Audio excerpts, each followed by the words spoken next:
Olá a todos, bem-vindos ao meu quarto, mais um quarto de sabedoria. Professor Celso falando com vocês, espero que estejam todos bem. Caso você não seja inscrito no canal, por favor, considere fazer a sua inscrição, vou ficar extremamente honrado com isso. Aos meus inscritos, muito obrigado mais uma vez. E, por favor, a todos, tá? Não esqueçam de curtir o vídeo, compartilhar e, claro, deixar aí seu comentário, caso você sinta aí essa vontade, tá bom? Vamos dar continuidade falando um pouquinho sobre o tema História do Brasil. E a gente vai falar agora, eu estou olhando para o lado aqui que eu fiz algumas anotações, tá? A gente vai falar da Nova República, né? Voltando um pouquinho no tempo. Acaba a ditadura militar, 1985, né? O presidente Figueiredo deixa o governo, né, como último presidente militar, né, da ditadura civil-militar que aconteceu no Brasil. Ocorrem eleições, tá? De forma indireta, ainda não é o povo que vai votar para presidente, mas nessa eleição, vamos dizer assim, aquela sensação de renovo, né, de respiro democrático, passa a acontecer quando o presidente e o vice são de partidos que, a princípio, a gente entenderia como sendo de oposição, né, que é Tancredo Neves, do PMDB, tá? E o seu vice, o José Sarney. Infelizmente, Tancredo Neves vai adoecer, tá? Após a eleição, acaba falecendo antes de assumir a presidência, então José Sarney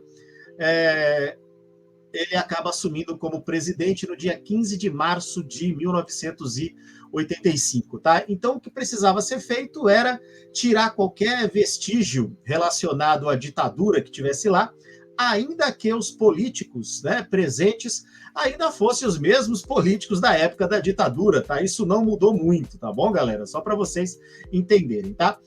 Antes de mais nada, deixar um recadinho que eu esqueci, tá? Antes de começar, vou tentar fazer um vídeo um pouco mais curto, até para não te atrapalhar tanto com relação a isso, e passar informações que são pontuais, que fazem parte do entendimento, né, do geral, do que seria essa parte histórica, porque quando a gente fala de história do Brasil, ou de história de qualquer lugar, né, história geral, os assuntos eles vão caminhando sempre atrelados a outros, tá? Então a gente não pode simplesmente abandonar um assunto e falar de outro, porque senão a gente acaba deixando de lado. Mas eu vou falar do principal, tá bom? Eu vou fazer uma sequência de vídeos aí falando dos presidentes que nós tivemos após o fim da ditadura e tentar entender esse processo político aí que aconteceu no Brasil, tudo bem? Então vamos lá. Primeiro, né? A ideia era acabar com o famoso estado de exceção que havia na época da ditadura para o Brasil partir para o chamado Estado de Direito, né? O estado de exceção é quando as suas liberdades são retiradas, você não tem direito a absolutamente nada, né? Já no Estado de Direito, como o próprio nome diz, você tem seus direitos garantidos. E os direitos, quando a gente fala do cidadão, são direitos políticos, direitos civis e direitos sociais, tá bom? Então é isso que tenta aí o governo do José Sarney colocar em frente aí, tá bom? Então vamos lá. A eleição, né, a próxima eleição para presidente, ela vai ser pelo voto direto, isso aí já tá garantido.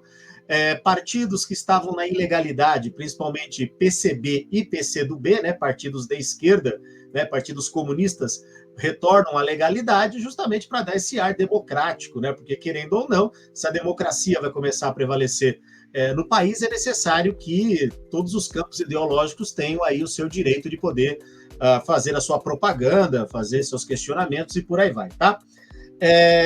Vamos lá. A principal ideia nesse caso era fazer o quê? Uma constituição, tá bom? Ela vai demorar um pouquinho no governo do José Sarney, tá? Só lá no segundo ano do governo, de 87 para 88, é que vai haver essa mudança, tá? Porque era o seguinte, a proposta era criar uma Assembleia Constituinte separada do Congresso para que isso pudesse acontecer. Porém, né, essa proposta acabou não dando certo.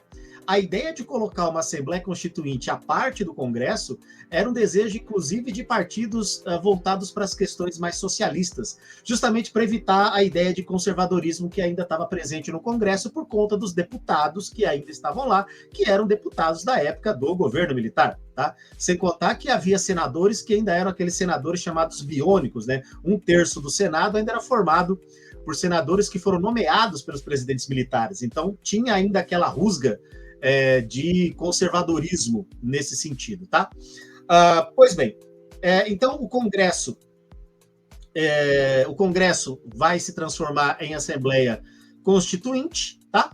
Isso foi em 1º de fevereiro de 87. A Constituição brasileira, que está em vigor até hoje, ela foi promulgada no dia 5 de outubro de 1988, tem um ano e um pouquinho depois, tá? E ela vai receber, né, o apelido de Constituição Cidadã, justamente porque vai prevalecer a ideia do Estado democrático de direito, tá? Tanto é que, né, no início da Constituição está escrito aquilo que faz com que a gente acredite que o negócio vai dar certo. Todo poder emana do povo e em seu nome será exercido, tá? Então vamos lá. Primeiras mudanças importantes da Constituição. Independência dos 3 poderes, tá? Justamente para atrapalhar a ideia de um executivo forte, como era na Constituição de 67. O voto, as eleições para presidente passam a ser através de voto direto, eleição para presidente, para governador, para prefeito de capital ou de município, que era de segurança nacional, porque até então não havia eleição para esses cargos executivos.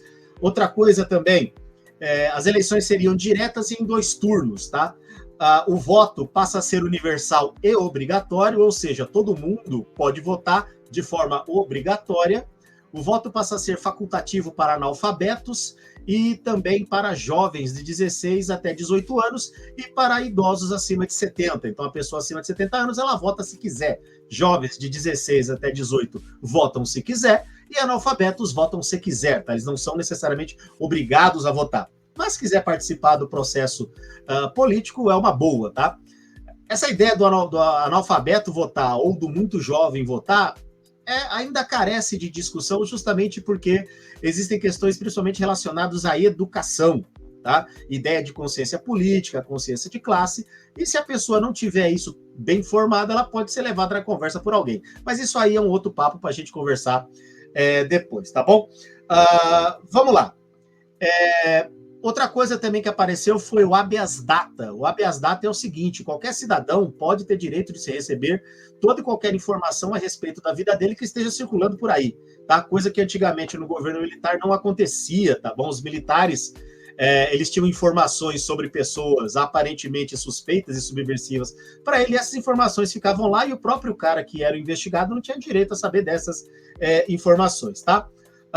Então, vários direitos civis originais, eles são amplamente assegurados, como, por exemplo, liberdade de expressão, liberdade de reunião, privacidade garantida, inviolabilidade do domicílio, inviolabilidade da sua correspondência e inviolabilidade dos seus meios de comunicação. Então, o governo não pode, de forma arbitrária, simplesmente tirar isso de você mais, tá? É necessário um processo para que isso aconteça. Com relação à liberdade de expressão, vale a pena a gente relembrar o seguinte, tá? Que hoje em dia, tá? 2023, que eu estou conversando com vocês agora aqui no meu calendário, 18 de dezembro, a liberdade de expressão está sendo confundida com liberdade para cometimento de crime, tá? Então tem que tomar muito cuidado com isso, tá? Você expressar o que você pensa não significa que você pode desejar que alguém, como dizem, né, os meus alunos, vá de arrasta para cima, ou que essa pessoa deva sofrer algum outro mal relativo a isso, tá bom? Não pode, tá? Do mesmo jeito que você não pode acusar as pessoas de nada sem que você tenha provas. Tá? São necessárias provas para isso. Você não pode simplesmente falar que um cara, por exemplo, vou chamar um político de ladrão. Cuidado, tá? Prove isso primeiro para ele. A gente sabe que político é político e ele vai fazer de tudo para se manter no poder ou para chegar até o poder. Mas acusá-lo sem ter provas é como você está acusando qualquer cidadão. Tá? Você tem que provar isso. Isso não é liberdade de expressão. Até para evitar também o que aconteceu tempos atrás de um cidadão aí, youtuber, achar que podia ter no Brasil o mesmo partido político que tinha na Alemanha da década de 30. Isso não pode, tá? Inclusive, é lei, é crime. Você não pode fazer apologia a esse tipo de ideologia, tá? Vamos lá. Outras conquistas também para os trabalhadores, tá? Por exemplo, os sindicatos voltam a funcionar de forma tranquila, sem mais o impedimento que o governo militar colocava em cima dos diretores de sindicato, porque esses caras tinham sido, inclusive, presos, tiveram seus direitos cassados, aquela coisa toda, então eles voltaram agora, então passa a ter o direito de greve pela Constituição, né? A Constituição vai rolar, vai ter o direito de greve, inclusive para funcionário público, fica proibida a prisão sem decisão judicial, tá? Porque só para vocês entenderem, quem manda prender é o juiz, tá bom? Não é o delegado que manda prender, tá bom? O delegado, ele prende uma pessoa quando ela comete um crime e é em flagrante delito. Aí a pessoa fica presa, só que mesmo assim o juiz tem que ser avisado de que essa pessoa foi presa, tá? Não é simplesmente prender, tá? Porque senão, né, já se viu, né? A confusão que ia ser esse negócio. Então, a pessoa agora não pode mais ser presa de forma arbitrária, tá? Tem que tomar decisão judicial para que isso aconteça. Até porque imagina a situação, né? Você, sei lá, tá voltando de uma festa, a polícia acha que você tá badernando, ou então acha que você é um criminoso, alguma coisa desse tipo, te bota no camburão, te leva para a delegacia, o delegado te prende e esquece você lá. E aí? Não comunica ninguém, não faz nada. Né? Seus parentes ficam atrás de você, que nem desesperados aí, sem saber que você está preso lá, porque acharam que você era suspeito de alguma coisa. Então, a decisão judicial ela é importante para isso aí, tá bom? Outra coisa, com relação aos trabalhadores, né? A jornada de trabalho de 44 horas semanais, uma boa, querendo ou não, né? As jornadas eram mais extensas que isso e o salário continuava sendo baixo. Licença paternidade, né, de 5 dias e licença maternidade de 120 dias, além da multa de 40% sobre o valor do FGTS quando o cara ele é demitido sem justa causa. Então, são conquistas que os trabalhadores tiveram graças a essa Constituição, tá? Então, é importante você pensar nessas conquistas dos trabalhadores pelo seguinte, grande parte da população que está me assistindo aí é a população trabalhadora, tá? Assim como eu, tá? Eu trabalho, eu tenho um emprego, o famoso registro em carteira, então eu tenho direito a 44 horas de trabalho semanal, eu tenho direito a 5 dias de licença caso eu tenha, né, caso eu seja pai, né, minha esposa tenha um filho, né, caso eu seja demitido, vou ter direito aos 40% de multa, né, sobre o valor do fundo de garantia do tempo de serviço, se não for por justa causa, então são direitos que são conquistados. E também o direito à greve, se de repente eu estou achando que o meu patrão não está, de certa forma, agindo conforme a legislação trabalhista, eu posso exigir, por meio de greve, que esses direitos sejam atendidos. Então, tudo isso é direito do trabalhador. Tem gente que reclama, infelizmente, dessas coisas, porque não entende como era complicado isso na época, tá? E aqui a gente está falando de 1988, tá bom? E nós estamos em 2023 e, infelizmente, um pouquinho de tempo antes da gente estar trocando essa ideia, muito direito trabalhista foi perdido, tá? Então, muitos direitos trabalhistas foram retirados, o trabalhador estava simplesmente tendo que agradecer porque o patrão deu emprego para ele. E não é assim que funciona, tá, galera? Mas voltando lá. Essa nova Constituição, então, ela, a princípio, né, ela também vai colocar coisas relacionadas às minorias. Por exemplo, crime de racismo. Tá? O racismo passa agora a ser um crime inafiançável. E o mais interessante de tudo, imprescritível, tá bom? Então, a pessoa que praticou um ato racista, esse crime não prescreve, tá? Se ela cometeu esse crime com 18 anos de idade e ela tiver 80, ela ainda pode ser condenada por isso, tá? Aí você deve falar assim, professor, mas racismo, que coisa esquisita, racismo não existe. Pois é, querido, racismo existe no Brasil uma coisa chamada racismo estrutural, faz parte da cultura brasileira, em algum momento ou outro nós cometemos essa falha, né? Ainda bem que nós temos o tempo para nos ensinar muitas coisas, né? Até porque, olha que interessante, eu sou de um tempo em que, quando eu tinha 10 anos de idade, passava um programa à noite na TV, no domingo, em que lá você via piadas contra nordestinos, piada contra as pessoas pretas, piada contra homossexuais, as mulheres andavam praticamente seminuas e aquilo lá era um programa humorístico. Será que cabe hoje isso? Será que cabe fazer piada com alguém só por conta da região onde ele nasceu, ou da cor da pele que ele tem, ou pela orientação sexual que essa pessoa tem? Será que cabe essa piada? Eu acho que não cabe mais, tá? Então, a gente tem que entender que a sociedade ela vai se alterando. Graças à nossa Constituição de 1988, né, feita lá no governo do José Sarney, isso foi melhorando, tá bom? Outra coisa também que nós vamos ter aqui, que eu anotei, com relação aos povos indígenas e aos quilombolas, também eles vão ter seus direitos garantidos. Estava rolando uma treta agora aí um tempo atrás, vocês devem lembrar, né? Questão do marco temporal. E esse marco temporal estava justamente na Constituição de 88. As terras, naquele momento que estavam ali, no momento da Constituição ter sido promulgada, todas as terras indígenas continuariam sendo terras indígenas. Tá? E o indígena não ia perder terra, ao contrário, ele ia receber mais terras. Só que de uns tempos para cá, infelizmente, né, graças a políticas quase de extermínio, ainda que de forma velada, das comunidades indígenas e das comunidades quilombolas, esse pessoal foi perdendo as terras que originalmente eles teriam direito. Tá? Outra coisa também que é importante que a gente entenda é o seguinte, vamos lá. Reconhecimento dos direitos originários, era isso que estava anotado aqui. Porque, querendo ou não, né, quem estava aqui antes de nós, homens brancos, eram os indígenas, então essa terra é deles, tá? Nós brancos invadimos a terra. Pode parecer um pouco estranho isso, mas foi o que aconteceu mesmo, né? Quando os europeus vieram para cá e colonizaram, eles não se preocuparam muito com a população indígena, né? Tempos depois que começaram, só agora, né? Vamos dizer assim, coisa de um pouco menos aí de 40 anos, é que o pessoal começou a se preocupar com isso, né? Só que é o seguinte, apesar de tudo isso que a Constituição ela tentou garantir no papel, tá? Acabou não acontecendo de forma direta, porque, querendo ou não, nós ainda temos até hoje problemas relacionados à falta de estrutura sanitária, falta de atendimento de serviço de saúde, serviços adequados, né, vamos dizer assim, má qualidade da educação, nós ainda temos problema com violência, problema com desemprego, problema com desigualdade social. Tá? Então, a Constituição, ainda que ela tenha dado o primeiro passo para que isso funcionasse, infelizmente não tem dado tão certo, justamente por conta de políticas que vão se arrastando, que, na verdade, acabam muito mais, vou usar a metáfora, empurrando com a barriga, do que necessariamente tomar uma decisão que... Não que acabe de uma vez, tá? Porque isso é muito difícil, mas que diminua a pobreza, tá bom?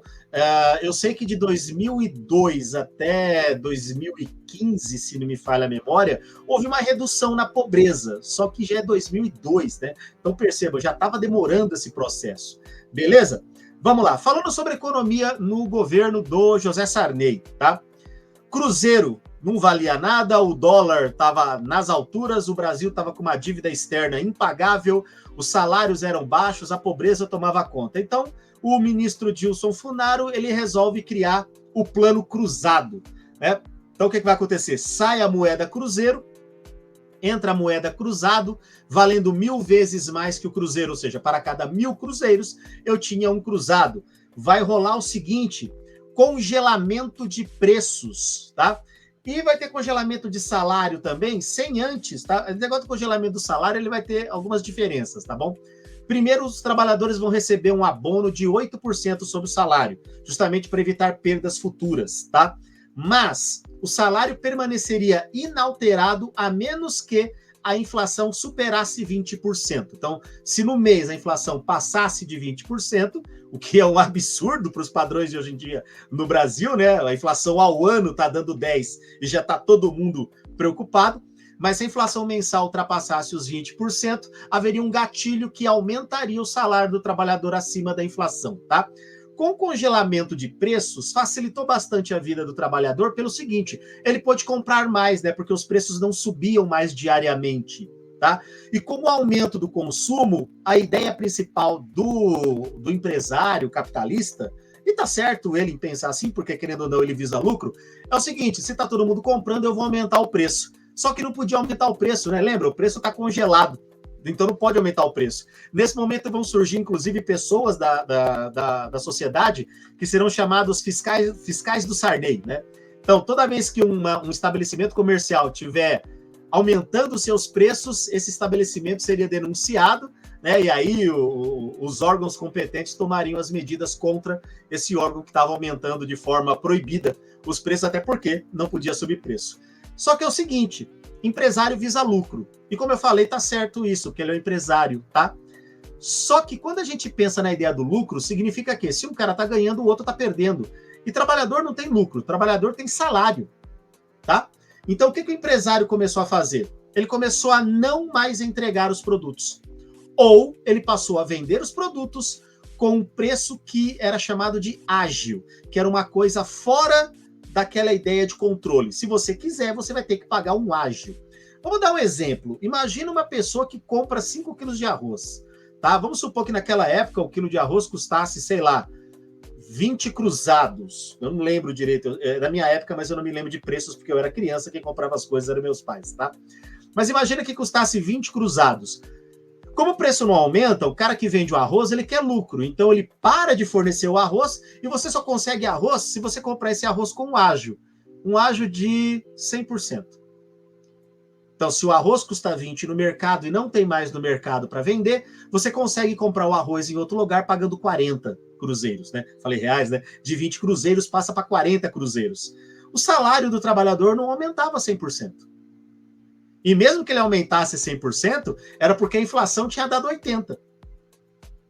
Cadê o ganho? Né? Então, imagina isso. O cara sobe o preço da mercadoria, sobe o preço do produto, principalmente de alimentos, e a população mais pobre não consegue comprar, não consegue comer. População que não come, morre. Então nós vamos ter esse problema do quê? Do crescimento da pobreza, tá? Esse plano, no começo ele deu certo. No começo houve um programa de austeridade com relação às contas públicas e tudo mais, com relação ao pessoal entender, só que quando o empresário percebeu que estava perdendo grana, aí a coisa degringolou. Só que isso foi o suficiente para quê? Para que trabalhadores, né, pudessem... Só um minutinho. Opa, retomando aí, desculpa, eu tive que parar um pouquinho porque a cachorrada aqui tá fazendo barulho e cachorro fazendo barulho atrapalha. Mas vamos lá, rapidinho.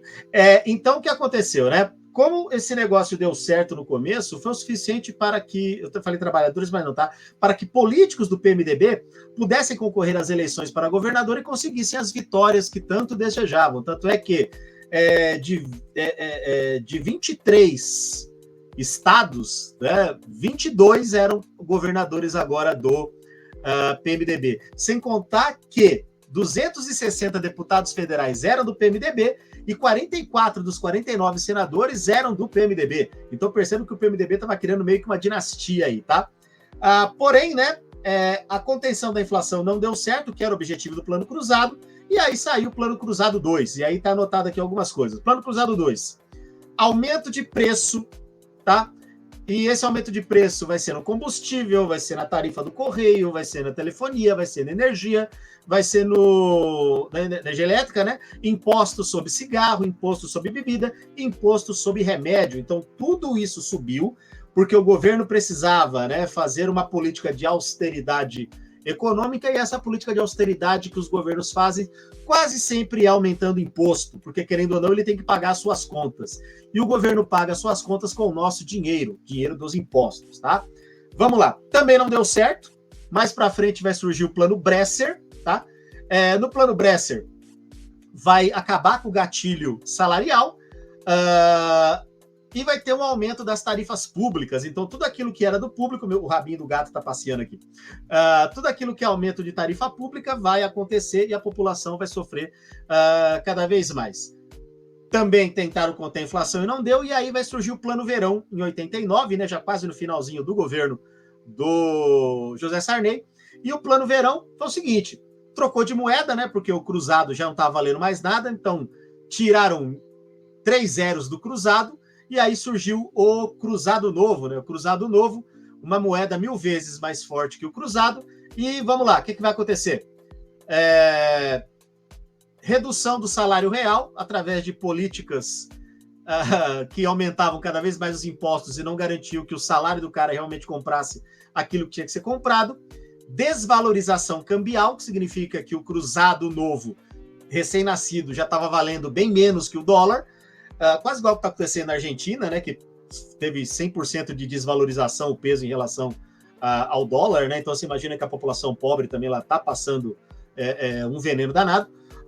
Outra coisa, recessão econômica, que é o quê? A coisa não avança, tá? Então, como a economia não avança, ela retrai. E a retração econômica gera aumento de inflação, gera pobreza, gera desigualdade social. E para vocês terem uma ideia, tá? A inflação de dezembro de 1989, ela bateu 50%, tá?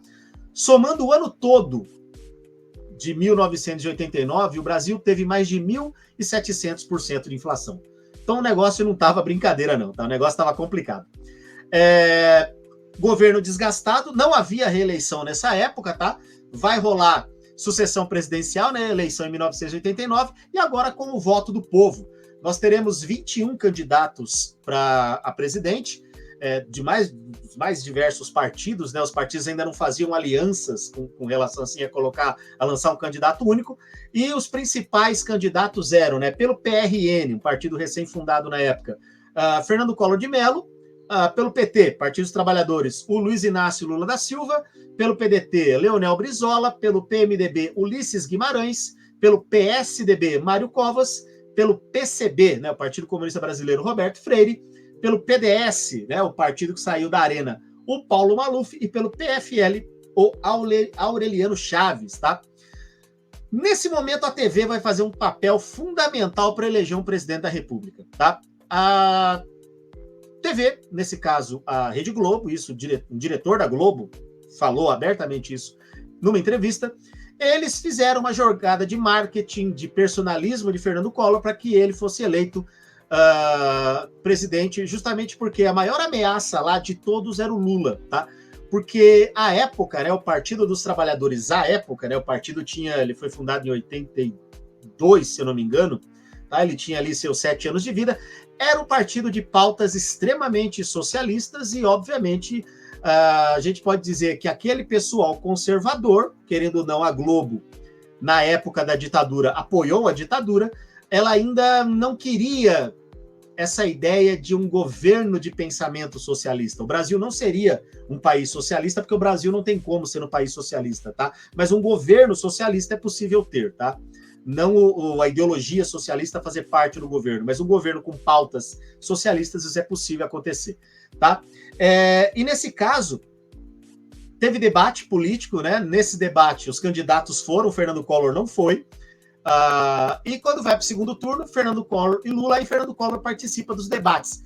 E nos debates é possível, né? Inclusive houve, como eu falei, pessoal da Rede Globo, né? Pessoal que então trabalhava, dirigia lá os setores relacionados à comunicação na Rede Globo, falaram que fizeram todo um esquema para que Fernando Collor aparecesse muito mais bonito, vamos dizer assim, muito mais apresentável do que Luiz Inácio Lula da Silva. O resultado foi que teve gente que estava votando no Collor porque ele era bonito, não porque ele tinha propostas boas de governo, tá? Mas, enfim, vai acontecer o segundo turno. Fernando Collor será eleito presidente do Brasil, né? Depois a última eleição que nós tivemos para presidente foi em 1960, tá? Então, depois de tanto tempo sem eleição, o Brasil escolhe, né? A população, os eleitores brasileiros escolhem um cara que tinha cara de galã de cinema, tá? E, obviamente, que o governo dele vai se mostrar no início interessante, mas depois a gente vai perceber que não é bem isso, tá? Vou falar rapidinho para vocês aqui, 30 minutinhos só, conversinha de meia hora só para trocar um papo, para trocar uma ideia a respeito disso. Então vimos aí, né? Governo Sarney. Próximo bate-papo nosso, a gente vai falar do governo Collor e depois a gente vai falar do governo do Itamar. Espero que você tenha gostado desse assunto. Agradeço aí pelo seu tempo, esses 28, 30 minutos que nós conversamos aqui. Se você tiver algum comentário, alguma dúvida a fazer, fique à vontade para usar ali a seção de comentários, claro, com respeito, porque é assim que a democracia funciona. Eu agradeço muito por você ter ficado comigo esse tempo todo aí trocando essa ideia. De novo, caso você não tenha feito sua inscrição, por favor, considere se inscrever, vou ficar extremamente honrado com isso.